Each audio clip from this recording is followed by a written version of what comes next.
Yeah, and it's right on. It's cool. It's because of the El Salvadorian people now having a new, they're allowed to live.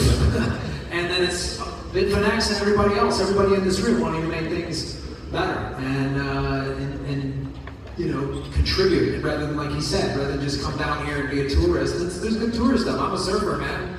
I'm going to be surfing all weekend after this conference, but you got to do more than that. And the other thing too, that I've heard a lot of the Bitcoiners like Michael Patterson, who does the Bitcoin Beach podcast, when I first came down here in June, he was like, are you spending your Bitcoin? Are you spending some Bitcoin? You're giving some of it back to the community, right? He's like, absolutely, because that's part of it, is the circular economy, which is really amazing. So, and one of the things that's all great is we all can remember the first time we heard about Bitcoin or crypto or whatever, and we're like, wait, what? There's a digital, well, there's a who. We all had that moment.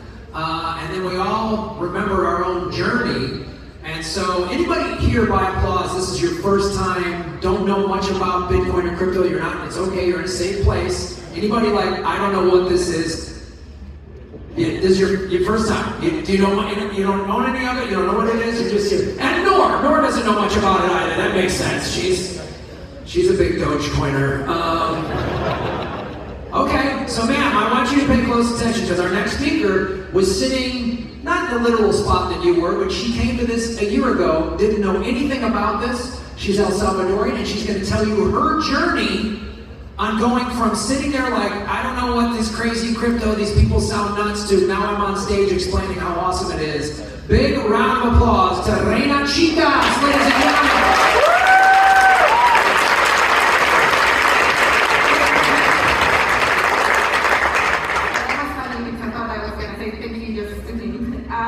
Hello everyone, good morning. Oh my God, I didn't think I was very emotional. So my name is Reyna Chica. I'm a Salvadorian, born and raised. And last year I came here, I looked at Bitcoin honestly just out of curiosity. I have my paper just in case I forget. And I was sitting over there, which is funny because my parents are there now. And I just came because I wanted to see how these people actually paying 2,000 flights and then tickets to go here. I thought I was going to maybe meet some Salvadorians that were more interested in Bitcoin. So, and I came here and I found quite literally a different world out here. One of the things that I love the most with the people that I get to work with every day is that we're always looking forward to help others, which I think is also the case of this room. But by helping others, you know, I work with some people in Bitcoin now, and we're always trying to improve our data collecting processes just to be able to measure this, like to see, okay, are we actually doing any impact, and how do we know?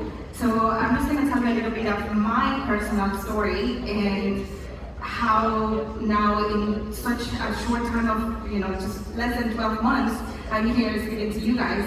And so it all started when I came, and because I knew the guys that were doing Bitcoin, adopting Bitcoin did a little bit of switch in my mind, and I started to volunteer a little bit more involved and often in education and doing, you know, verifications and just as a volunteer as much as I could. And then, just long story short, in March, we got the call from the Lago Bitcoin project that they were looking for a teacher to be able to go and teach our Bitcoin diploma program to Guatemala and live there for 10 weeks, which in the end it turned out to be 5 months. And but I was living at the lake, so I wasn't complaining. And at the same time, I got to work with more dreamers like Eliezer, who I'm sure is around. He is the community leader at Lago Bitcoin. He always just wants the better for his community as well. And what we did in Lago Bitcoin, especially working with a predominant Mayan community, was just the experience of my life. Now, while I was living there, I also got invited to be a guest on a podcast.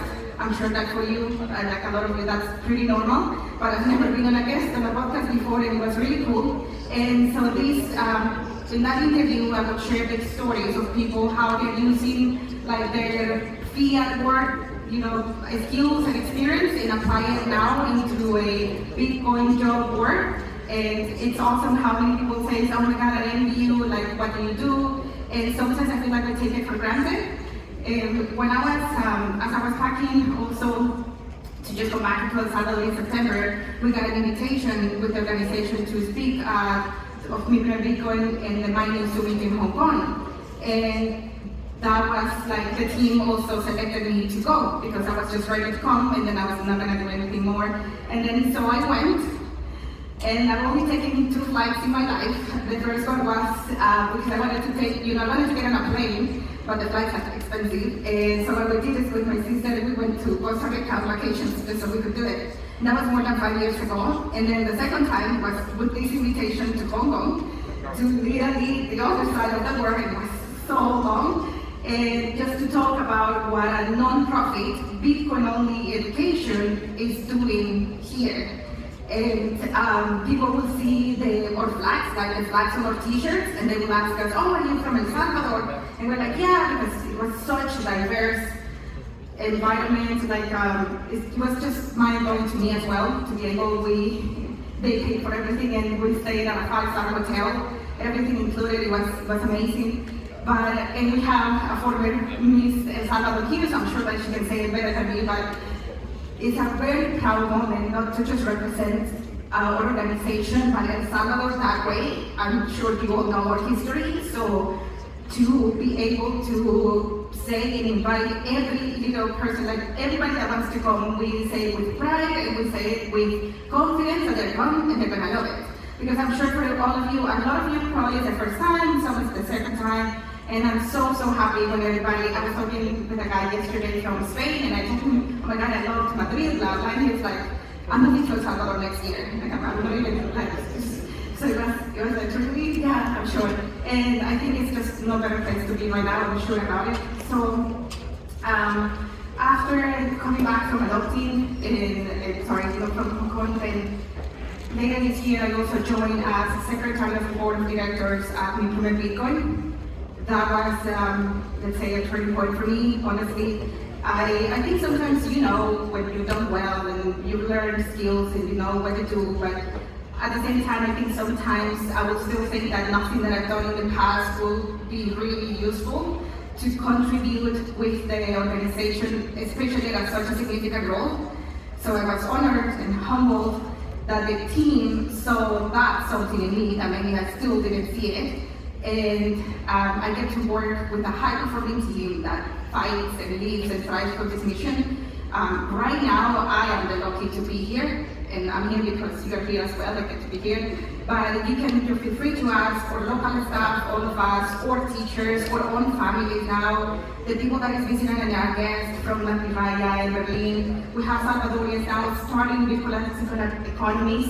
And I mean, we all love Bitcoin Beach, but it's so amazing that in less than a year, it's just not them now. So I'm so amazed. I never thought that I would get to do something like this in my life with the knowledge.